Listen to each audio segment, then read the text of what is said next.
Welcome to the Audacity to Podcast, episode 53, How to Set Up and Use Feedburner for Blogging or Podcasting.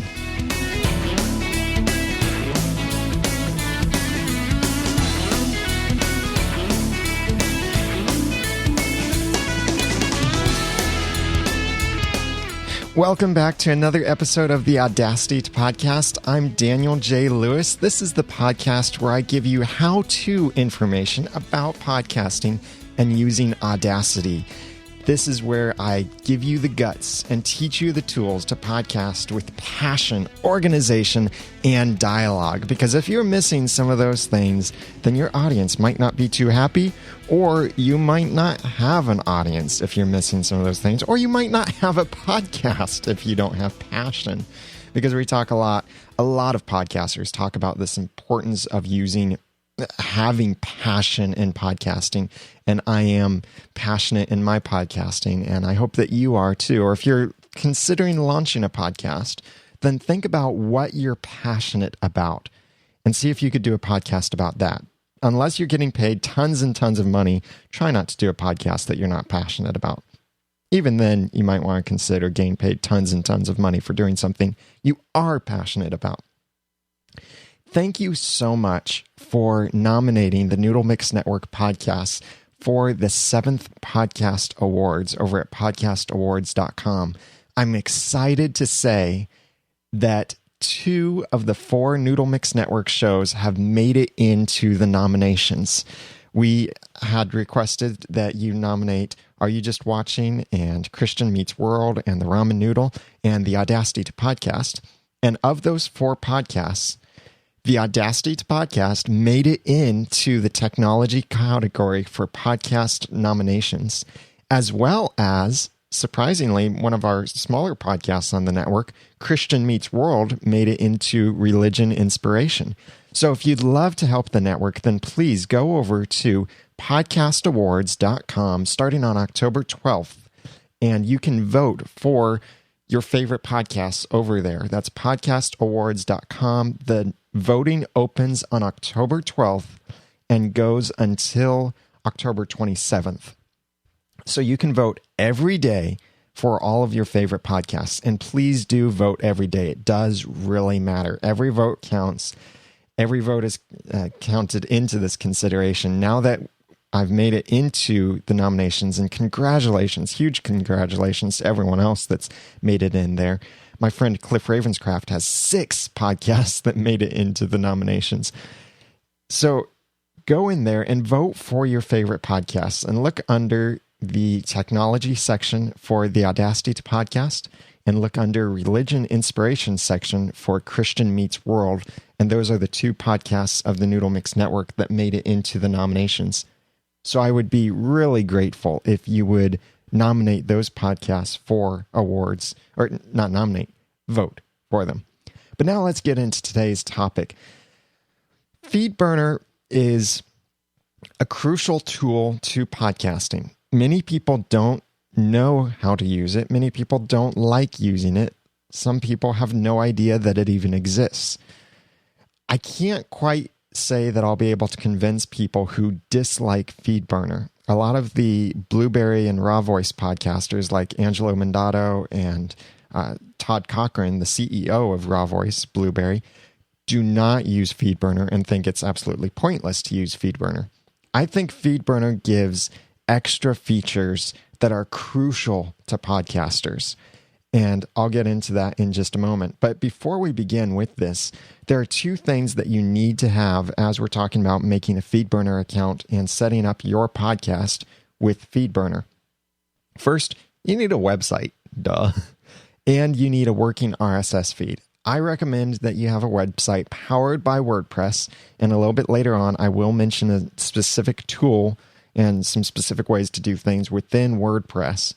But WordPress is the best way to make a website for podcasting. By the way, if you need help making a website for your podcast, designing it to look good and all of that, please let me know, because that is what I do.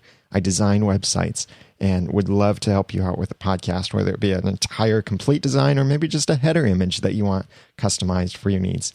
Let me know and I'd be happy to help you. Also, in addition to your website, in order to get a Feedburner account, you have to have a Google account. This can be either some email address you've associated with Google, like perhaps with Google Docs, or this could be your Gmail account. And in this case, I'm using my Gmail account since I log into my Gmail all the time and use that with all the other Google services. That's what I use for Feedburner. Feedburner used to be its own independent service, but then Google acquired them, which I think was a really good thing because Google has a lot of power behind them. Google's not going away. They're not going to kill Feedburner. So Feedburner is only getting better and better.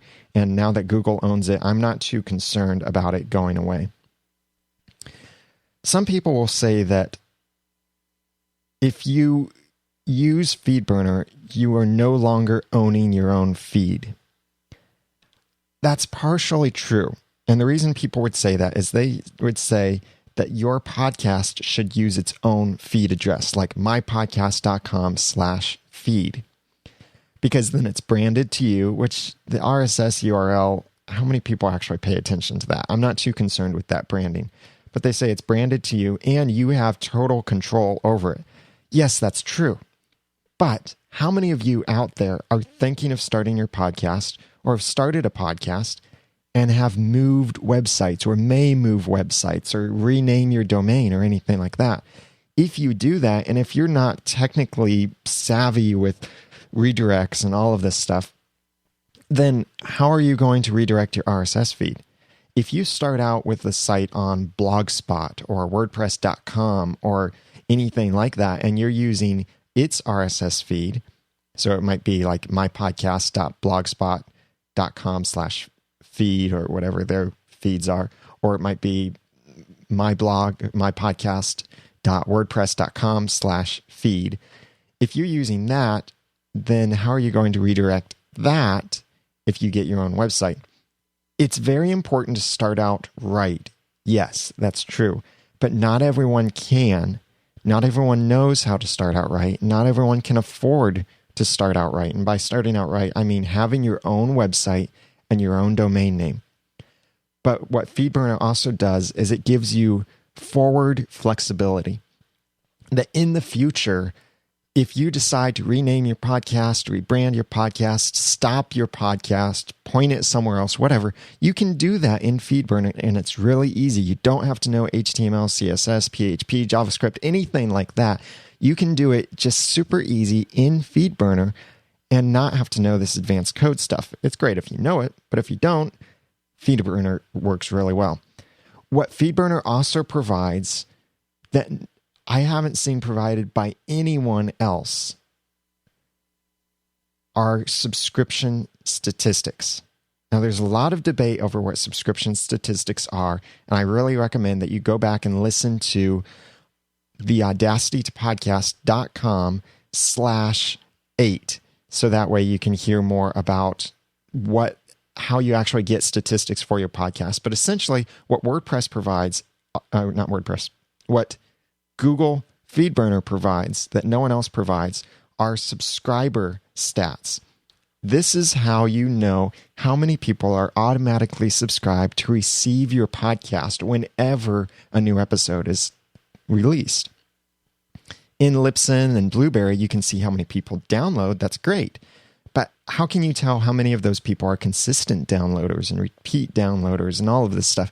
It's difficult to tell. And also, what if you have some huge campaign and get a lot of people downloading a certain podcast?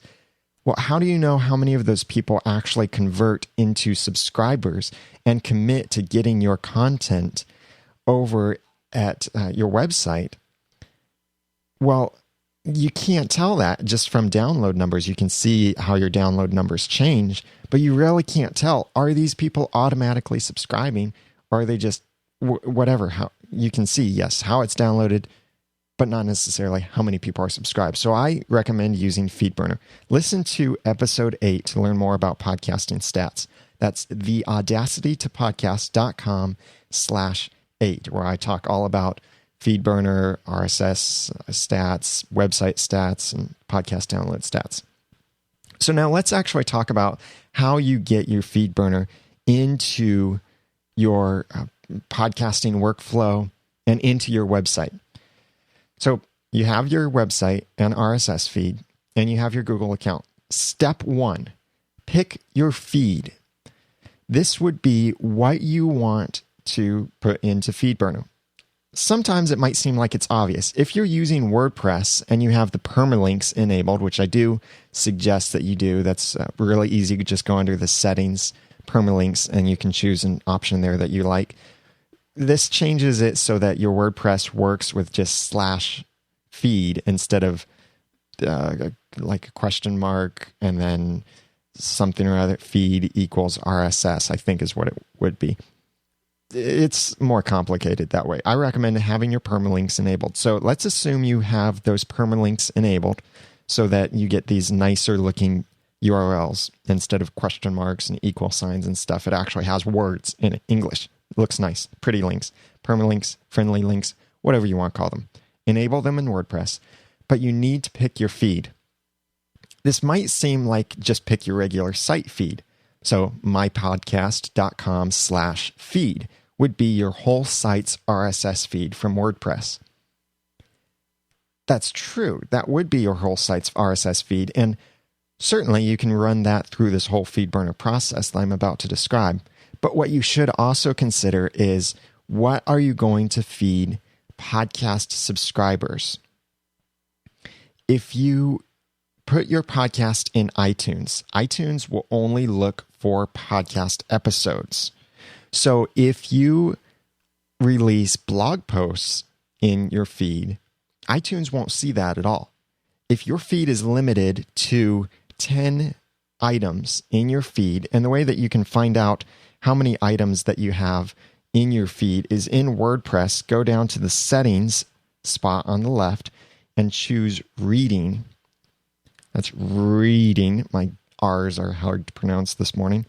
And when you see a spot that says syndication feed shows the most recent, and it says a number, that's how many items will appear in your RSS feed. So if you have that set to 10, which is the default, then when you release 5 blog posts and 20 podcast episodes, iTunes will only catch the most recent 5, depending on how you've put your blog posts in there. Or let's make this easy. You post one episode, and then you do a blog post. You post one episode, then a blog post. Episode, blog post, episode, blog post, back and forth like that. So half of your posts are just blogs, no audio or video, and half are the blog posts, show notes with your audio and video for your podcast. So you do that, half of your posts in your RSS feed will be blog posts, just text. The other half will be your episodes with your media file. iTunes will only recognize the media file. And because you have that limit of 10 items, iTunes will only download however many podcast episodes appear in your feed. So you might get only 5 items appearing in your feed instead of the full 10, since 10 is your limit, but it's being pushed out by the 5 blog posts in there. So the reason I bring this up is that you might want to consider using a separate feed to send to podcast programs like iTunes or Zune or any kind of podcast directory. You might, and actually I would say you should look at publishing a separate feed for that. There are 2 ways that you can do this. One is, regardless of what podcasting plugin you're using with WordPress, is make a category for all of your podcast episodes. I recommend doing this anyway. If you look at any of my podcast websites like the Audacity to Podcast or areyoujustwatching.com or cleancomedypodcast.com or anything like that, you'll see that in my navigation bar, I have this spot that says podcast. When you click on that, it takes you to a URL that would be, like we'll use the Audacity to Podcast, for example. It takes you to the audacitytopodcast.com/category/podcast. That's because every time I release a podcast episode, I put it in the category in WordPress under podcast. I don't recommend calling it podcasts unless you have multiple shows, because podcast should be synonymous with show, or like TV show kind of thing, where not every episode you release is an episode, not a podcast. So that's a little technicality there. But put it under the category podcast. Then what you can do is when you have all of your podcast episodes under podcast, then you can take that address when you're browsing the category, the audacitytopodcast.com/category/podcast, and then just add feed to the end of that. And what that will do is it will give you an RSS feed for just that category of your WordPress. So you don't have to use any plugins to split this up. WordPress can generate a feed from really anything on your website, any section on your website, any particular content, any tags. WordPress can generate them from your website automatically. So you can take this feed to Feedburner, and then when we go through this process, then take that to iTunes, and this will be your podcast episode only feed, which works great. And this is the way you should do it. The other way that you could do it is if you are using the Blubrry PowerPress plugin, go into the PowerPress settings in WordPress. So PowerPress on the left side of the WordPress admin, then settings, go to the feeds tab and scroll down just a little bit, and you'll see main site feed and podcast feeds. This is set up that whenever you add a podcast episode or a media file through that podcast episode entry in PowerPress, it will automatically put it into a separate feed for your WordPress site. So what it will do, instead of something like the audacitytopodcast.com/category/podcast/feed, it would do the audacitytopodcast.com/feed/podcast. And this is built into PowerPress to split it out like that.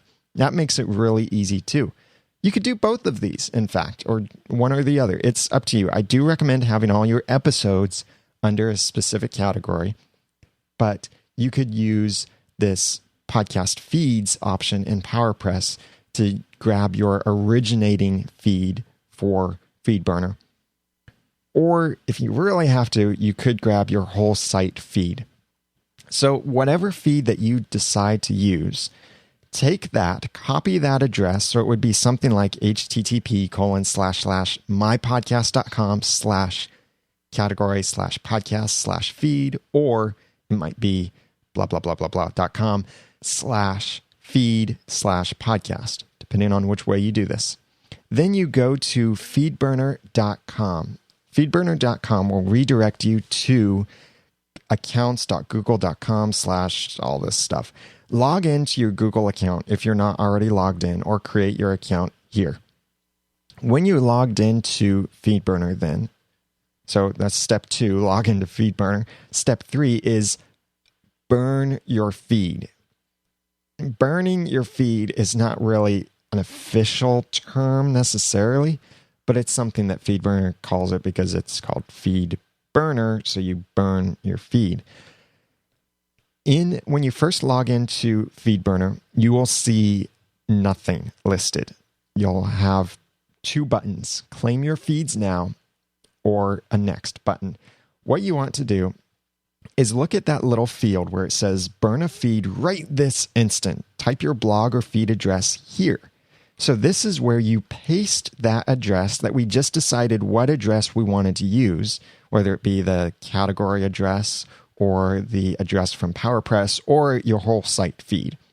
Paste that into here, http:// and all of that, everything there.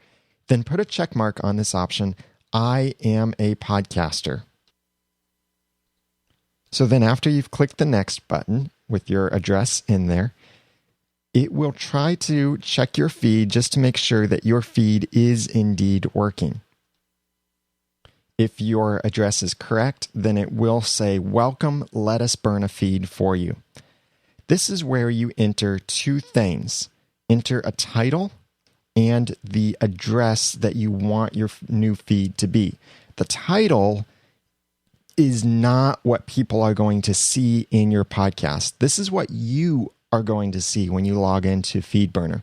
So you could name this whatever you want it to be, and this will display only to you, not to your listeners or subscribers. So if you have a dozen podcasts and you're putting them in Feedburner, this is how you would distinguish between your different podcasts or your different feeds. So type in a name, what you want it to be called, and then the feed address is the part that you need this for your listeners. So it will be http://feeds.feedburner.com/ and then whatever you enter. So we'll say you enter my podcast. That's probably taken, but we'll pretend that you enter that. So then click the next button. After you burn a feed, it says immediately, congrats, your Feedburner feed is now live. Want to dress it up a little? And yes, you do. You have several options of things that you can do. I recommend don't skip this yet, but there are some things that we'll go ahead and enable in this. So click the next button, and then it gives us a page to customize our iTunes options. Here's where you have some runover between Blubrry PowerPress and iTunes, because if you use the PowerPress plugin for podcasting in WordPress, and this is what I recommend for podcasting, in PowerPress you have an iTunes tab in the PowerPress settings, and this is where you can set up a lot of information and what iTunes will see about your podcast. So this is the keywords, the subtitle, the summary, the category or categories, whether it's explicit, what the image is, the talent name, and the email address. This is all what goes into iTunes. Other podcatchers won't see this information. Only iTunes will see this. So you can write all of this information into PowerPress, or you can write it into Feedburner. Really, there is no difference between the two of them, except that Feedburner is made to add this stuff to feeds that don't already have it, to add this important information for iTunes. But if you're using Blubrry PowerPress, you can enter this information into Blubrry PowerPress, and you don't need to enter it into the Feedburner section. However, we'll just continue on talking as if you're entering this into Feedburner. The same rules apply if you're using Blubrry PowerPress, but this is what you would enter in Feedburner. So we have a couple options. Create podcast enclosures from links to any rich media file is the default. That's what we want. And we'll see checkmarked include iTunes podcasting elements. Yes. Now, this is really important. Pick your categories and click on show or use additional categories. So that way you can get more categories where your podcast will appear. This is the this is specifying the hierarchy for your podcast. Hierarchical is, I can't even speak today. It's not only a difficult word for me to spell, it's my nemesis, my spelling nemesis word. What's your spelling nemesis, by the way? Not only is that a hard word for me to spell, but it's also a hard word for me to say. So pick your categories. By the way, unless you have a podcast about podcasting, do not put your podcast under the category podcasting. You are picking the category for podcasts. So already everything that you see, arts, business, comedy, education, games and hobbies, etc., all of that is already under the podcast section of iTunes. So if you have a podcast, that does not mean you should go to technology and then choose podcasting. No, do not do that. So many people do that, but they're not supposed to do that because that is the section for podcasts that talk about podcasting. The fact that you're podcasting doesn't mean that it should go here. It's just like if you have I won't try and liken that to something. So choose the categories that your podcast fits within. And pick several categories. This is important to appear in as many categories as you can, not just one of them. And you can choose certain subcategories for each of these as well. So you might find that technology is too broad of a field, so then you can drill it down and you see the subcategories are gadgets, podcasting, software how-to, and tech news, or no subcategory. It's up to you and the content of your show. You can add additional content categories as well, and your podcast will appear in those different categories in iTunes. So then the next field is podcast image location. This is where you enter an image that you want to appear in your iTunes directory listing, not for every individual file. This is what appears in iTunes when you search for your podcast, when you view your podcast listing in iTunes. This should be a big image. Feedburner will tell you, when you hover over their little spot that says image, it will tell you recommended size is 300 by 300. No, I recommend the size 600 by 600. And that's what PowerPress will tell you, is put in the size of 600 by 600. Then you can enter a podcast subtitle, a podcast summary. The summary is, well, the description of your podcast. And this is what appears in your listing in iTunes. Enter your keywords. These are important because this is what helps people find your podcast. So enter your relevant keywords. Don't think episode specific, but think overall theme of your podcast. Like one of my keywords are Audacity. Not every episode am I talking about Audacity in the Audacity podcast, but that is something that is a strong theme throughout my episodes, so I use that as one of the keywords. Your podcast author email address is optional, but put in there your feedback address is what I recommend doing. You have the option to make your content explicit or clean, and this is where there's a little bit of a confusion. If you say, well, the question is contains explicit content, and you have three answers: no, yes, or yes, cleaned. There's some misunderstanding here, and I would actually say go with the common conception of what the clean tag means rather than how it was intended. See, the clean tag is supposed to be for when content had explicit language, but it was cleaned up. That's what the clean tag was made to do and made to signify. But if you have already clean content, like I have a clean comedy podcast, it's already clean, and I want people to know it's clean and it's a comedy podcast. There was nothing to clean up, but people see a tag that says clean next to it. That tag makes most of the people who see it think, oh, this doesn't have anything in it. They're probably not even thinking about, oh, this once had stuff and now it's cleaned. They're thinking it is clean.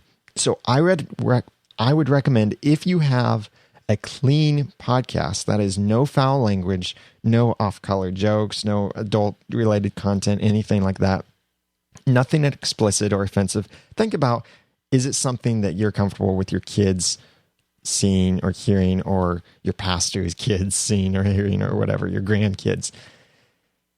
So if it's just standard whatever, then you can leave it at no. If you have the explicit stuff, put it at yes. If you have a clean podcast, then I do suggest choosing the option yes, cleaned, because that adds the clean tag to your thing. It's a little weird, but that's the way most people understand it. And that's, yeah.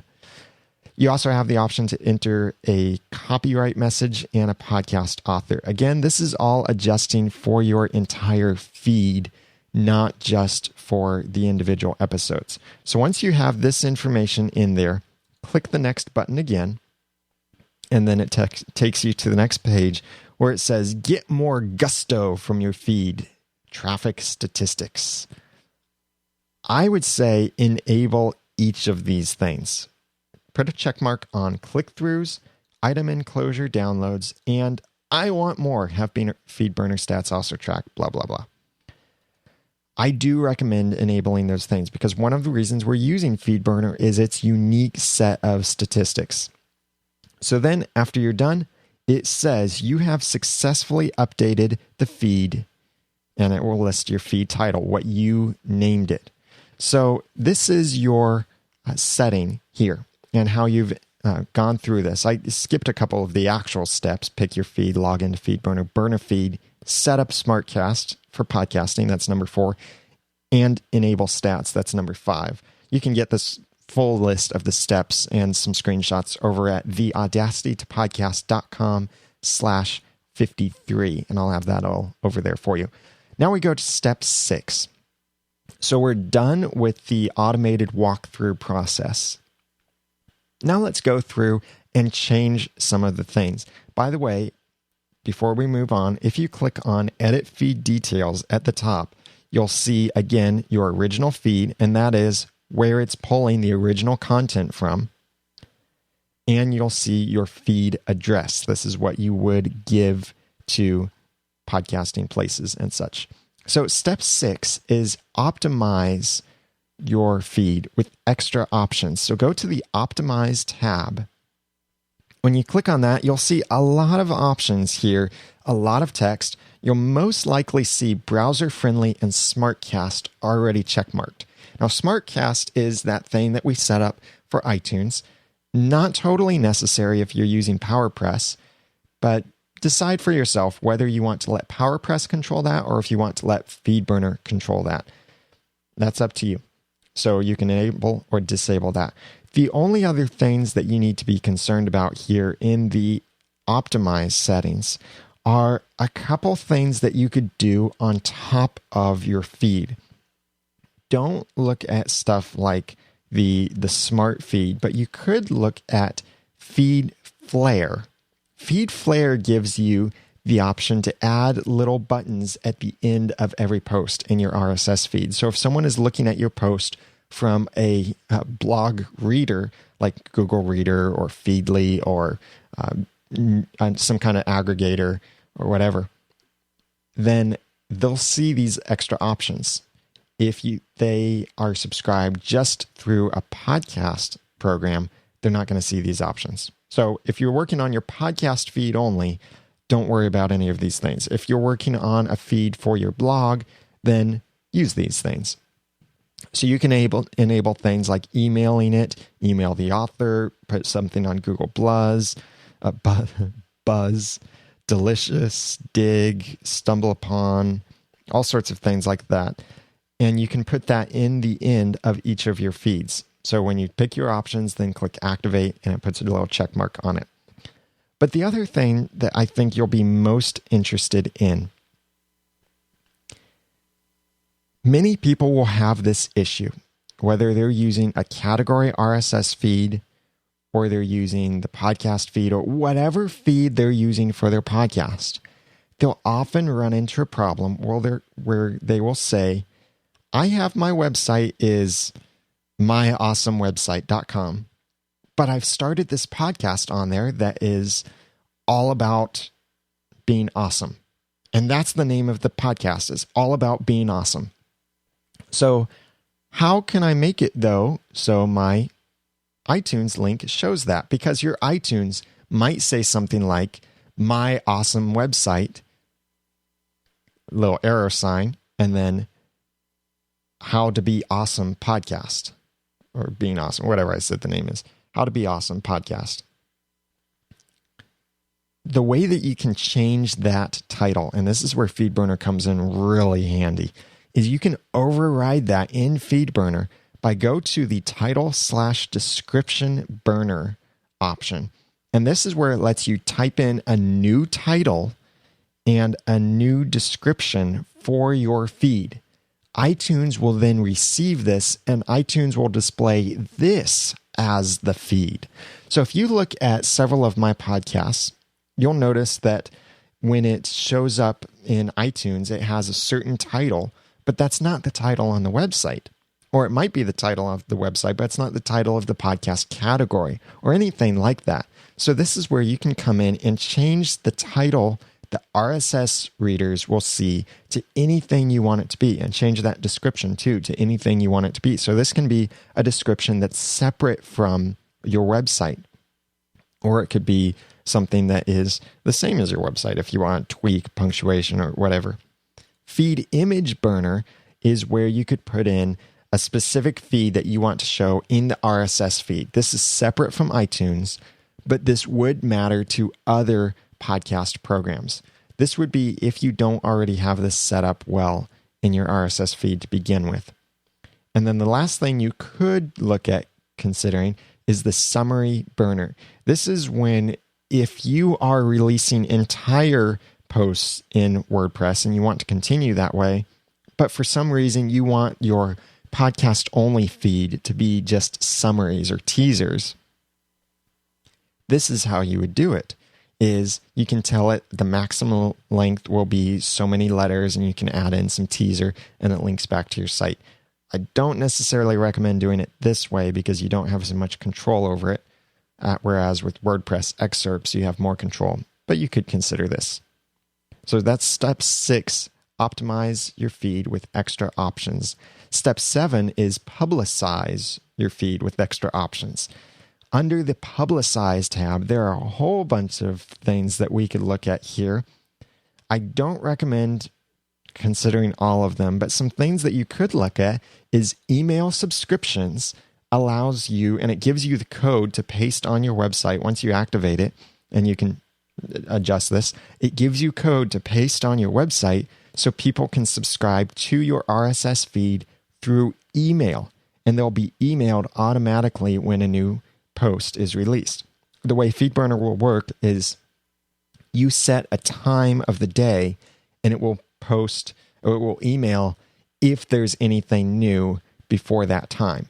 So for Are You Just Watching, for example, I have 5 o'clock set as the time it will send a feed. So if I release 3 posts in the morning, it will wait to email those posts until 5 o'clock in the evening. And then it sends all 3 of them together, and it will say, well, I have many different options of what I can make it say in the subject line. You can also customize things like what you want the messages to say, how you want them to look a little bit, and different branding and delivery options that you have under email subscriptions. Another little thing, and this isn't so relevant anymore, but it's called ping shot. This is what you could use to make your feed ping certain sites. Give me a ping, Vasily. 1 ping only. It will ping certain sites to let them know that you have something new. You could enable this, but this is now pretty built into things. Feed count. If you really want a widget on your site that shows how many people are subscribed to your RSS feed, this is where you could get it.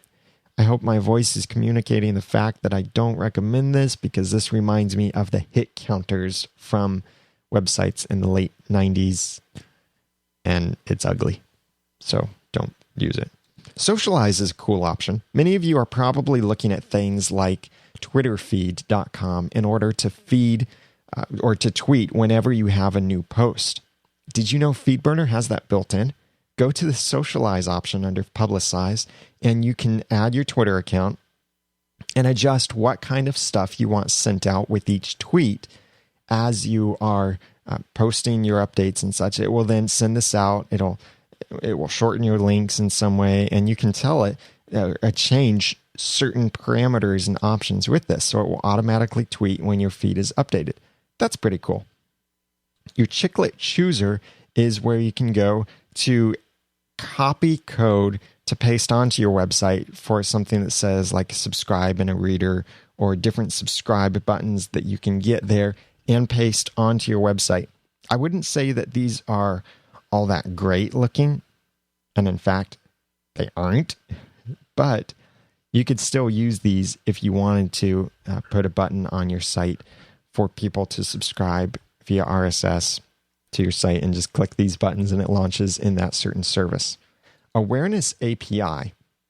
This will sound really geeky just by name, but do consider this, because what the Awareness API does is it allows certain other programs that you might be running to check your feed and to do things with your feed when you authorize them. And so you could have your Feedburner statistics display inside of WordPress if you wanted, using this awareness API. So you can enable that as well. Also, the two other very minor things. Creative Commons will add a little tag to each of your posts telling what kind of Creative Commons license it's released under. But you don't have to do this, and it will really be quite irrelevant when you're releasing a podcast because people are listening, not looking at your feed. Password Protector is where you could password protect your feed, but it uses only a single username and a single password. So this wouldn't work if you want to subscribe a lot of people unless you give them all the same username and password, which, you could do that. That's fine. So that's under the Publicize option. Then one last thing that you could consider is under the Monetize tab is a place where you could set up to get Google AdSense put into your feed. So you could maybe make some money off of your RSS feed. Again, this doesn't matter for podcasters because most people are going to be listening and downloading your episodes with the podcast catcher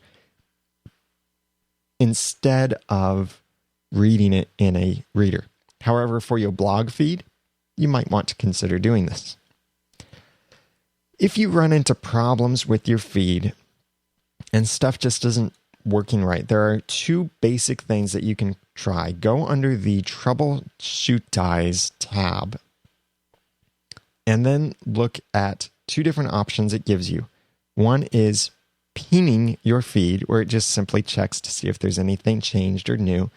And the other is a button farther down that says Resync Now.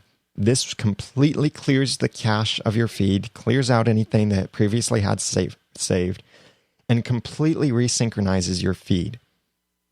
So if you're having a lot of problems, these are your two options to go with. So that's how you set up Feedburner. Again, those steps are pick your feed. Number 2, log in to Feedburner. Number 3, burn a feed. Number 4, set up SmartCasting for podcasting. Maybe, unless you want to use Blubrry PowerPress for that. Number 5, enable the stats. Number 6, optimize with some extra options. Number 7, publicize with some extra options. Number 8, maybe monetize. Number 9, if you have problems, use the Troubleshootize. As you can see, they're trying to be cute. And then number 10, use your new feed in WordPress. And this is a step that many people miss. They'll sign up for their feed, but then when it comes to using it in WordPress, many people don't know that you need to do something in order to make this work in WordPress. There are 2 plugins I would recommend that you consider for this in WordPress. One is FD Feedburner plugin, and the other is Tent Blogger Feedburner RSS Redirect plugin. Long names, I'll have links and the names in the show notes so you can search for them in your WordPress installation, or just click the links from the link in the show notes at theaudacitytopodcast.com/53. So what both of these plugins do, they do the same thing, so don't install both of them. I would suggest the Feedburner plugin because Tent Blogger, as much as I like what Tent Blogger does as a whole with their blog, they create a new section in the WordPress admin, like an extra menu item. And I just don't like it when plugins create an extra menu item in WordPress. So FD Feedburner plugin creates just a sub menu, not an overall menu. So when you have this installed in WordPress, either of these, then you go to, we'll take, for example, if we have this Feedburner, the Tent Blogger plugin, we go to, in WordPress admin, Tent Blogger, then Feedburner. See, that's why I don't like it, is that there's that Tent Blogger option first. And all we simply do is we paste in our Feedburner address that we got from earlier. So this would be http://feeds.feedburner.com/ and then whatever the nickname was for your podcast. This will then, and the same thing with the FD Feedburner plugin, this will redirect your regular RSS feed for anyone visiting your site to your Feedburner feed. And don't worry if you're starting to think, well, wait a minute, the Feedburner is getting the RSS from the site, and the site is telling people to use Feedburner. Isn't that going to create an infinite loop? No, don't worry. It doesn't do that. It's smart enough. There are some technical things about refers and IDs and all of this stuff that it's doing. You don't have to worry about that. It's not creating an infinite loop. So don't worry about that. Just paste in your full feed address here for your Feedburner, and then click the button to save it or to redirect your feeds, and you are done. So if people come to your WordPress site and they decide to click a button other than one of your regular subscribe buttons, they'll get your Feedburner RSS feed instead of your boring WordPress RSS feed. So check out the show notes for those links for the plugins, FD Feedburner plugin or Tent Blogger Feedburner RSS redirect plugin. The other thing that you should look at, if you have a really good theme, and I recommend and I use Genesis framework, if you have something like Genesis, then this option is actually built in and you don't have to install an extra plugin. So if you have a really good premium theme, then check that out, because you might have the option already built in that you can just go in there and tell it, redirect my RSS feed to whatever. And that would be your Feedburner all site feed would go there. So what's important then, as you have this Feedburner address, is use this everywhere. You might split your site into multiple feeds so that you have, for example, the all site feed, and that's what you want blog people to read, or bloggers, not bloggers, software like Google Reader to read. So that's what your default site feed might be. But then you have your podcast episode only feed. You take that and put that into iTunes, into the Zune Marketplace, into Stitcher, into all of these other programs that are designed for podcasting. And then if you have other feeds, you can also take those and use those elsewhere. But wherever you use your feed, use one of your Feedburner feeds, those addresses, not your site's feed, your mypodcast.com/feed or whatever. Now, let me just explain why the Feedburner stats are important. And again, listen to the audacitytopodcast.com/8 for more information about this as I get into this. But the way Feedburner stats work is that they tell you how many people are checking your RSS feed on a given day. Don't pay attention to the downloads and some of that other information. And I explain what that means a little bit more in episode 8, way back then, almost 50 episodes ago. Wow. But look at this as giving you information about how many subscribers you have, people that are automatically receiving your episodes. You'll see these numbers fluctuate every day. And actually, there is some kind of crossover between them, because maybe if most of your listeners, if you have 500 people on Monday, it might not be the same 500 people on Tuesday. On Tuesday, you might have 600 people, but 200 of those people didn't check your feed on Monday. So it really matters, when do they open up their program? Like if they're using iTunes, when do they open up iTunes? When do they have iTunes set to check for updates? How often to check it, and all of that. So this number that Feedburner gives you is not totally accurate if you're wondering, how many subscribers do I have? It doesn't answer that question directly. It kind of does, but not so directly. The way you should look at it is, how many people automatically received my episode through RSS subscription today? That's how you should look. Actually, you'd say yesterday, because the stats are delayed by 1 day. So when you look at Feedburner, you're looking at yesterday's statistics, not today's, yesterday's. They will probably, there's a beta version of Feedburner that you could use. It's a little bit more up to date, but it's not quite as helpful as just looking at yesterday's statistics because you get to learn more about what it means.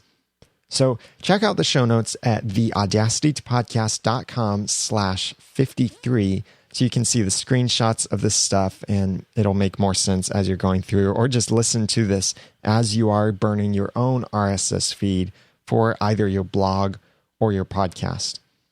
One last thing I want to tell you about is I'm working on a couple ebooks. I told you previously that I was going to share with you how I octupled my RSS subscribers almost overnight. And by almost overnight, I mean really in a 48-hour period. It wasn't overnight, literally, because I messed something up. But once I got it working, it was essentially an overnight octuplation of my RSS subscribers. And it's a crazy off-the-wall thing that you could do too, maybe. But it's a crazy off-the-wall thing that worked for me to octuple my RSS subscribers. And I've been saying that if you want to learn this too, sign up for the email newsletter over at theaudacitytopodcast.com. And on the right side, you see the spot where it says free updates and podcasting and Audacity tips through email. This is how you'll get the free ebook. Sign up for that email newsletter. I won't be sending it just as an email anymore, but I will send it to everyone that's on that list. I was just realizing as I was putting it together that, boy, I need pictures here. This is going to be a longer description. I need people to be able to see and read all of this stuff. So I'm making a small ebook, and so it will be completely free, but I just wanted to make it a little bit more helpful and handy than just sending it inside an email.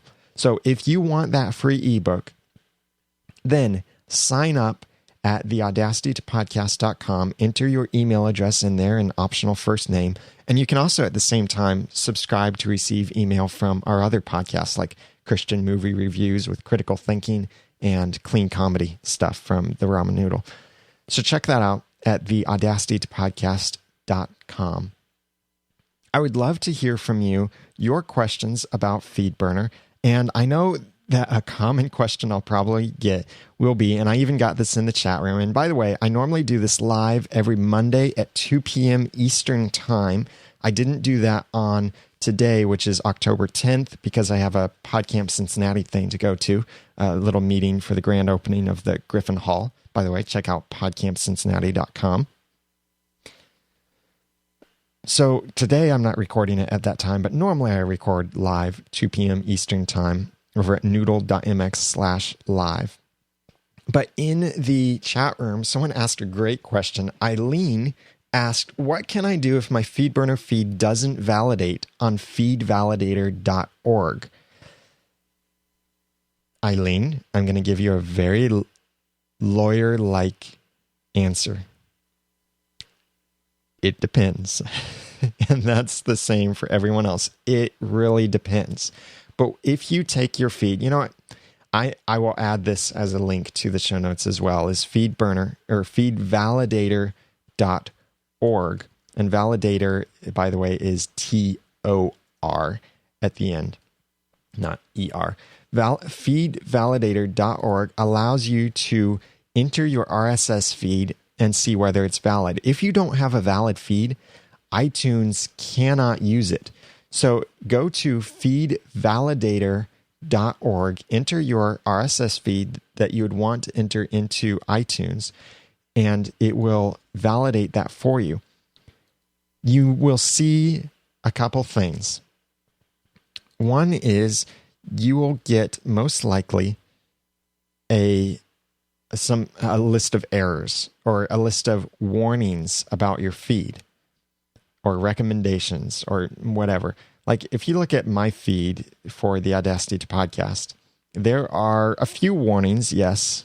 Oh, and it highlights a whole bunch of stuff in my feed. I think it essentially highlights my entire feed and tells me there's a warning here. Yeah, that's because my feeds are being compressed. So when you look at it, it might give you some warnings. That's okay. Some of those warnings are things that Feed Validator just isn't set up to understand, but it won't break your feed. The most important thing you want to look for is at the very top. It should say, "Congratulations, this is a valid RSS feed." iTunes will accept it then.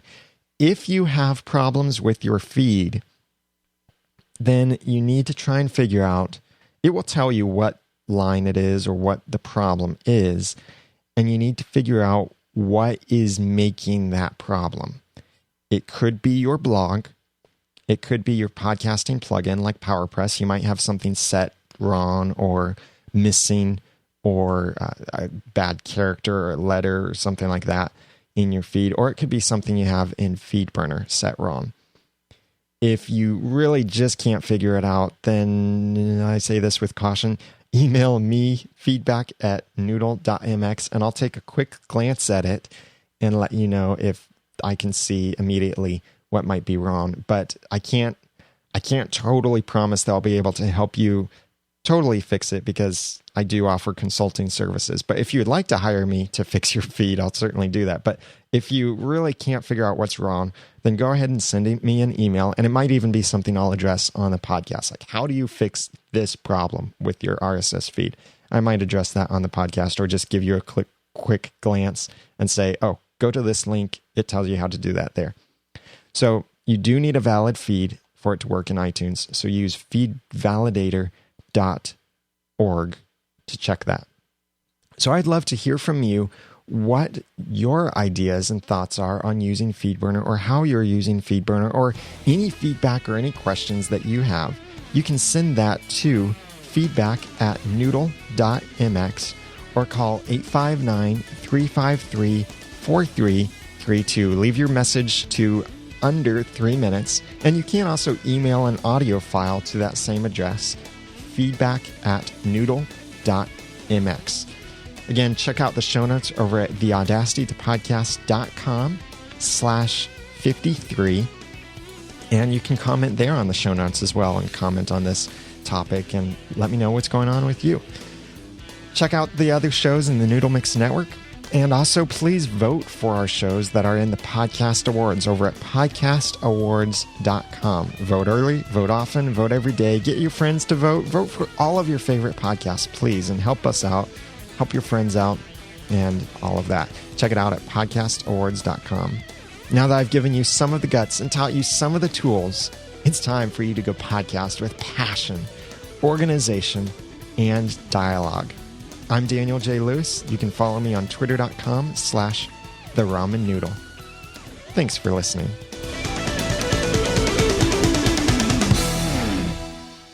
The Audacity to Podcast is a proud member of the Noodle Mix Network. Find more of our podcasts on Christian movie reviews with critical thinking, clean comedy, Christian worldview, and more to come. And when I say more to come, I do mean it. There are plans for more stuff to come. It's just deciding when to do it. So check it out at noodle.mx. That's the Noodle Mix Network at noodle.mx. And the Audacity to Podcast is also a proud member of the Tech Podcast Network. If it's tech, it's here.